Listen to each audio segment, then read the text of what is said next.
Hello and welcome to the Rook's Nest. It's Alex here, and in today's tutorial I'm going to be showing you how to create these procedural textures using Redshift and Maxon Noise. We won't be using any external textures or assets. Everything is built using only the tools available in Cinnabar 4D, R21 and Redshift 3. You'll need the latest version of Redshift 3 to follow along, which you can grab from the Redshift website if you've got a Maxon license. But with that all said, let's get started.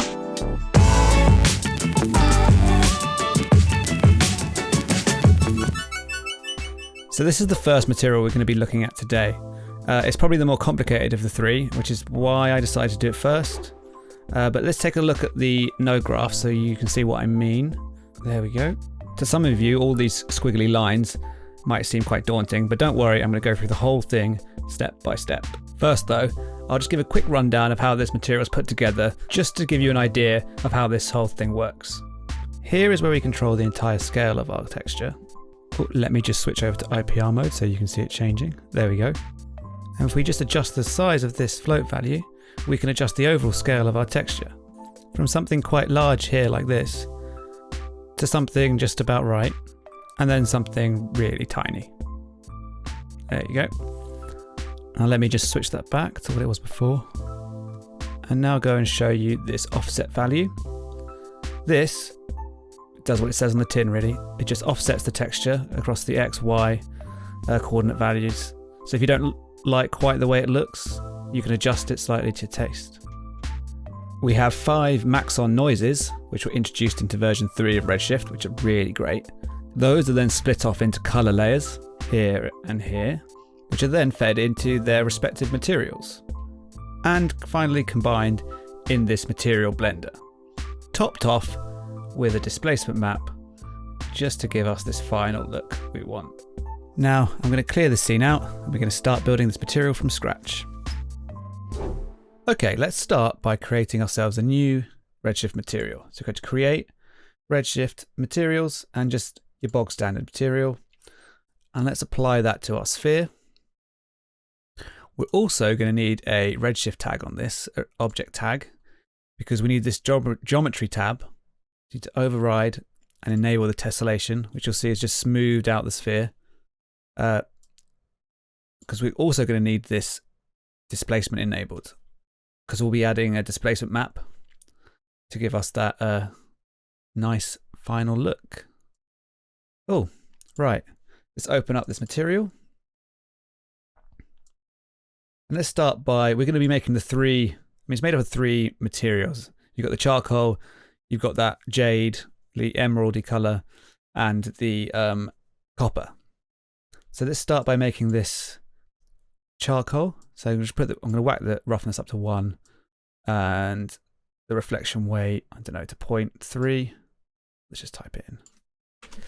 There you go. Oh, to be precise. Color wise, we're going to be affecting the color layer with some noises to give it a bit of variation. So I'm going to use a color. I'm just going to start with the color layer. We're not going to put anything into it quite yet, but we'll just have it there. So pop it into the base properties, diffuse a color, and we don't need this layer 1 at the moment. We'll just deal with the base color. Okay, that's our charcoal. Let's create our jade. We can do that by creating another material node.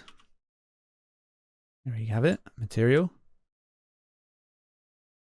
Take a look at it. I'm going to make the base diffuse just black for now. We're not really using it, so it doesn't really matter. Reflection wise, we could drop it a bit. It's a bit too reflective. Maybe just give it a bit of roughness. Up there, that's good. Let's increase this refraction weight because we want it to be refractive, because we're going to be using the subsurface to give it that nice look. Okay, and I'm going to give it a bit of color. Let's make it like a greeny jade color. I really should be using this. If you use this drop down box here, you can adjust it in real time without having to close the click OK every time. There we go. Let's leave it like that for now. And now let's start adding some subsurface. I'm going to darken this down because I don't want it to be white. And are we going to up this absorption scale so it's sort of turned into a solid object again? But what we're going to do is we're going to introduce some scattering, which is going to give us that subsurface color. Just make it maybe a lighter blue and increase the scatter scale. As you can see, if we go really high, it's not quite looking the way I want it to right now.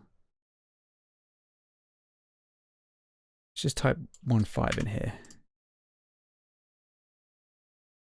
And maybe increase or decrease the reflection weight.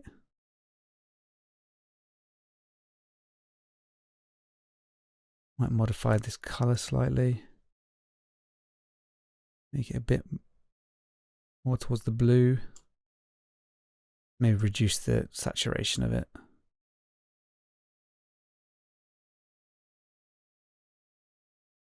Okay, that's closer color. And increase the refraction weight a bit more because I want to see that.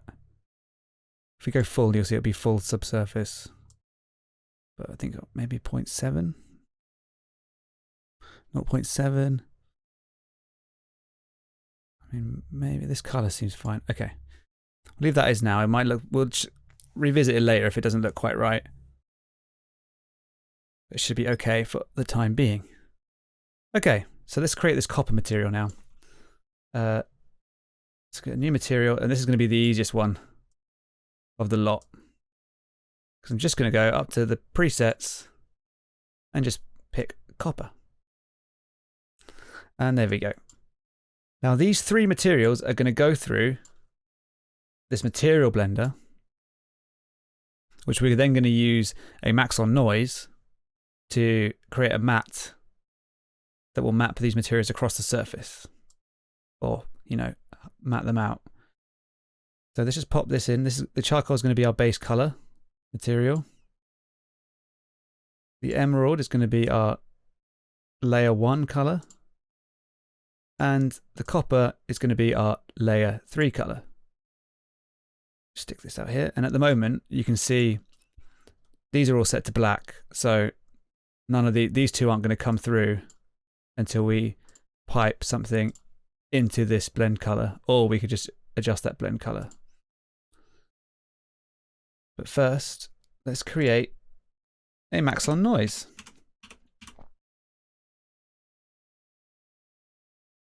Great, and the first thing we're going to do is pipe it into our surface so we can see what we're doing. Now, the first type we're going to use is called electric, and this is what's going to make, it's going to be our larger sized. Let's make it a bit bigger, scale it up. Let's give the seed, we'll leave the seed as is.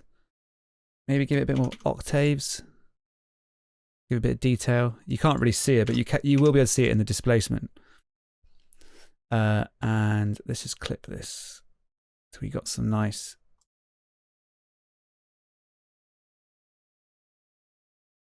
details.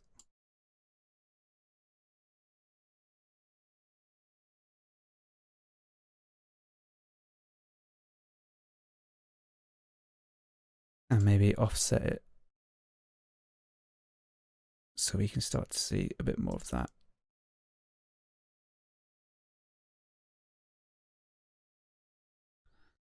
Oh, I'm doing the scale. My bad. Offset. There we go. There you go. Nice. Right. This clip might be a bit too... Let's bring it down. Let's get the whites nice and clear. Yeah, the black's a bit too harsh now.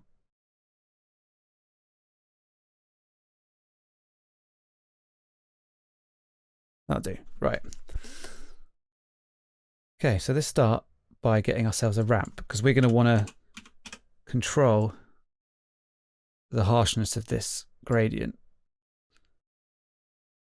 I'm going to put this, be our layer 1 blend color. And we're going to pipe it out here. There we go. So now we've got our two materials mixed. Now, I'm just going to switch these knots round because I want there to be more green than black, and I'm going to just crush it in a bit.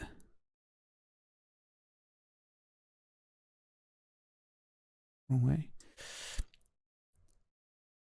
Let's try and get a bit more contrast for the areas. There we go.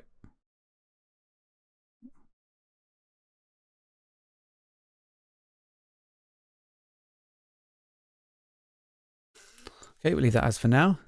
And now let's create the map for our copper. Let's place that into layer 2, blend color 2.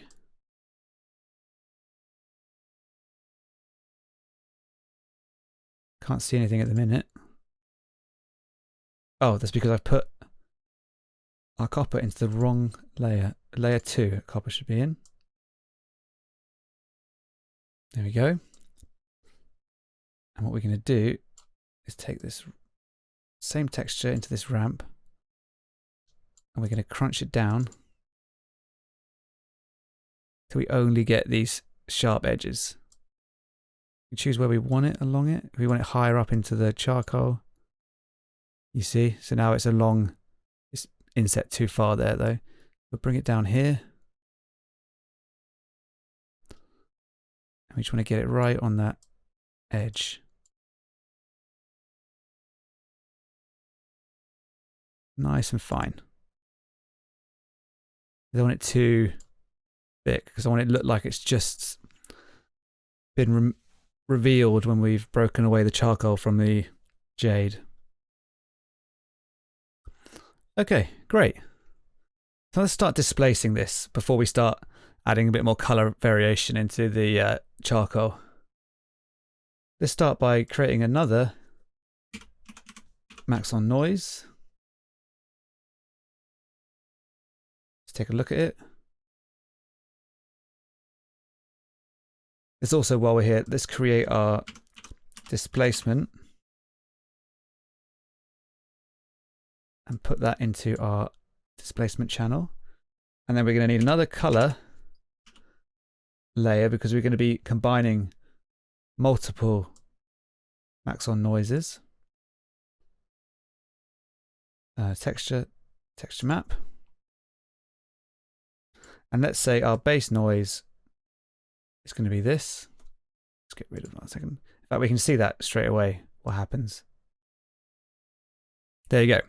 So you can see already this looks slightly raised. Now it's not as raised as we want it to be.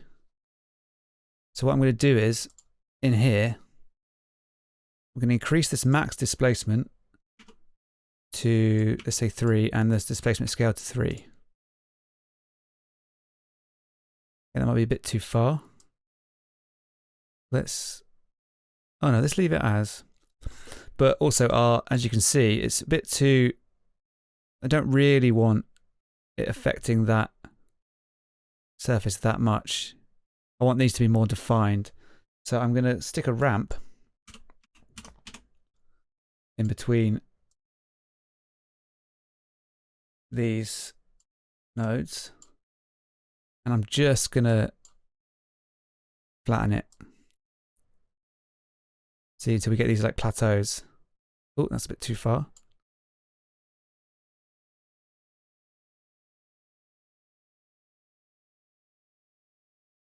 There we go. More. Let's leave that as for now.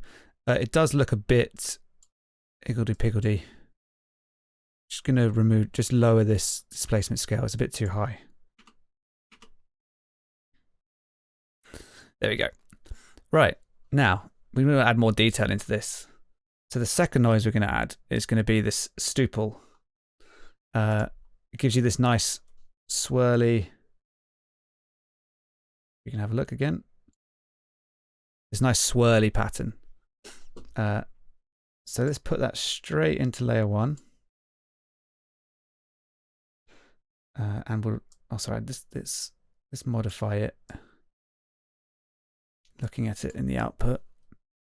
Now, scale, just make it a bit bigger. Yeah, nice. And then we're going to increase the contrast. Just to get these. Great. Okay.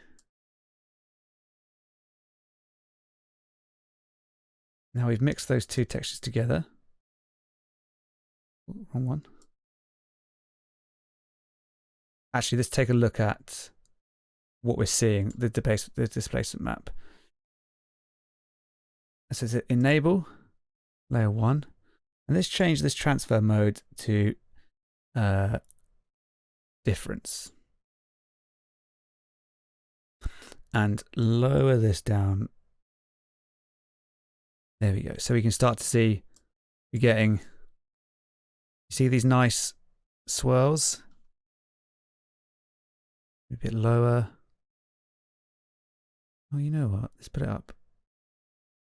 Put it about there. There we go. All right.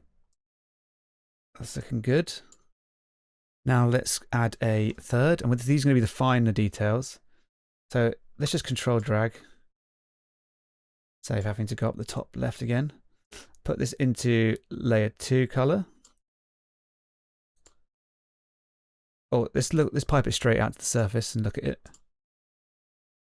And this is going to be a Maxon Noise. There we go. We're going to want this quite small, I think. Let's just reduce it down. Get these little bumps. There we go. And we're going to play around with the, I think the contrast is fine where it is. Leave it as the same. Yeah, so everything else can stay default. Now let's see how this is blended into the matte. Let's enable it.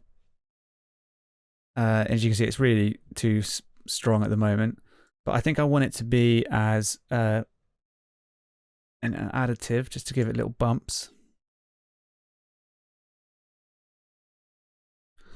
Let's reduce the strength of it.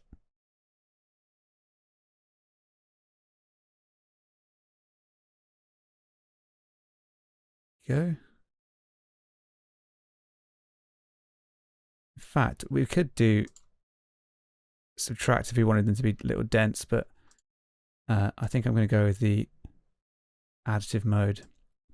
Make it nice and little bumpy. There we go. And I'm just going to create another copy of this and maybe subtract it to give us a more dense. Let's put this into layer 3 color. Look it on the surface. And I think I'm just going to go for, it's going to make this a bit larger.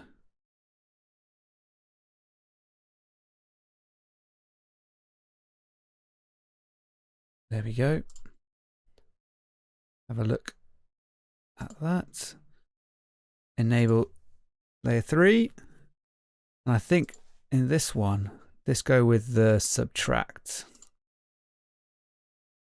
There we go. And let's just reduce the strength of this quite heavily.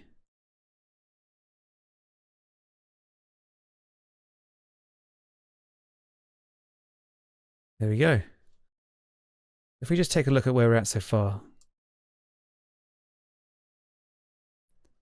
We're getting there. We've got this. We've got these. It's getting close. Only a few more bits to add, and then we should be nearly done. And then I'll show you how to make it so when you want to scale the texture, you can just do one slide. You don't have to go through all these noises manually and adjust these overall scales. So the last thing we're going to do is going to add this a gaseous noise. Control drag. And put layer 4 color. And this one's going to be gaseous. Where are you? There you are. And we're going to increase the octaves. Let's look at it in the output so we can see what we're doing. Increase the octaves. Let's get some more detail. Scale is about okay. Maybe a bit.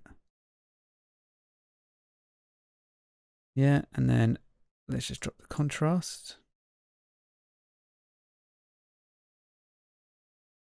Great. Let's have a look at our output from here now. Let's go to our color layer, enable layer 4, and we're going to blend this additively and drop it down nice and low.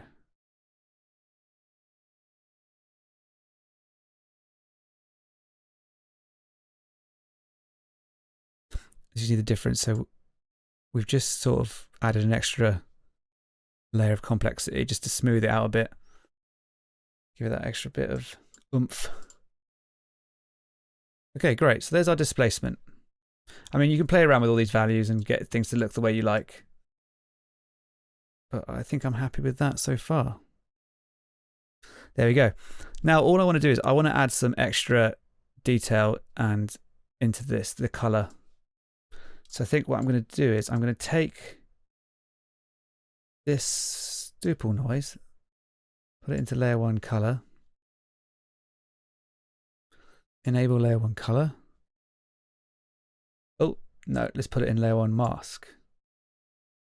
And in the color, let's just give it a, I don't know, just slightly off gray.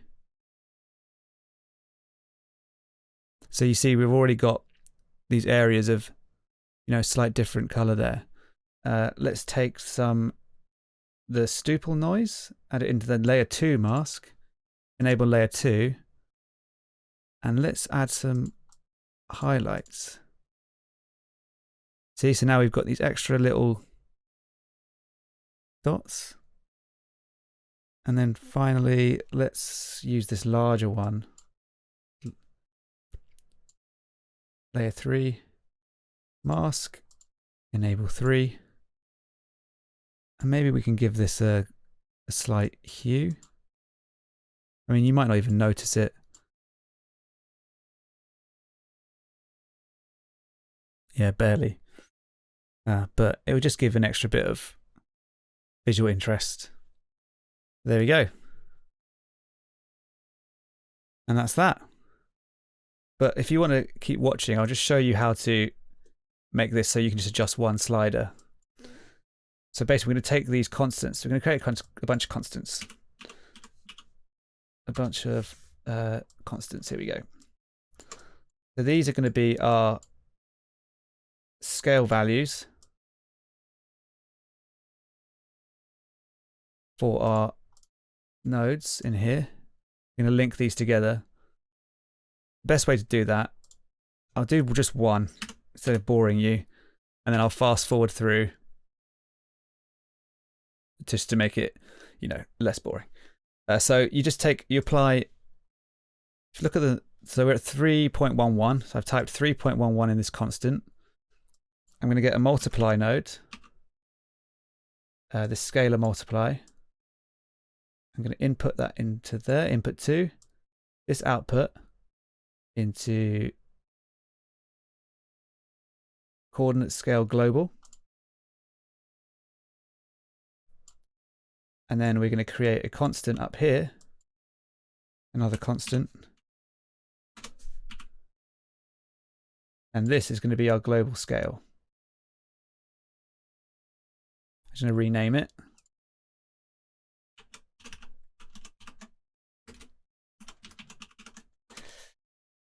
And all we're going to do is multiply these two values. So we're taking this, which we're going to put a 1 for now. You see? And when we change this value, if it's 0.5, you'll see our islands get, oh, quite like that. Might even leave that as it is. No, we'll put it back for now. I'm just going to go ahead and do that to all of these so you can see the final output.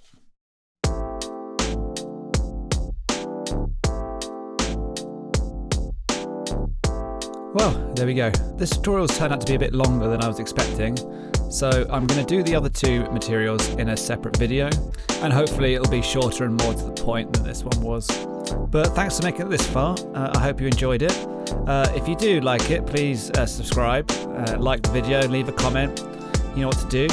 If you have any questions or suggestions, I will get back to you. And check out our Patreon. The link is in the description. I'll put all the project files used up on there so you can grab those.